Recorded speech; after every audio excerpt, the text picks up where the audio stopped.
16 વાહન ડિટેન કર્યા।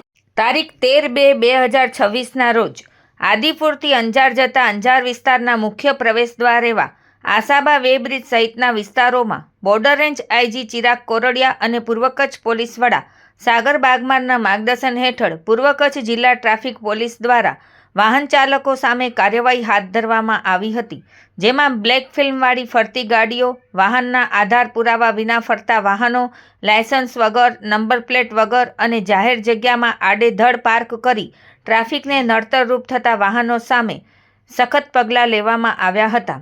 Traffic drive અંતર્ગત ટ્રાફિક પોલીસ દ્વારા સ્થળ ઉપર ₹19,200 દંડ વસૂલ કરાયો હતો।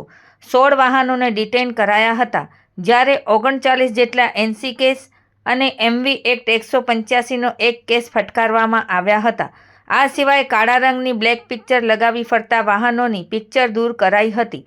જિલ્લા traffic incharge PSI D J Prajapati, Lakhamsinhbhai, Pushpaben Diya, Dharmendrasinh, Hirabhai, Dineshbhai, Bharatbhai, Ishwarbhai, Rajeshbhai, Jaypalsinh, Danabhai તથા સુરેશભાઈ આ કામગીરીમાં જોડાયા હતા।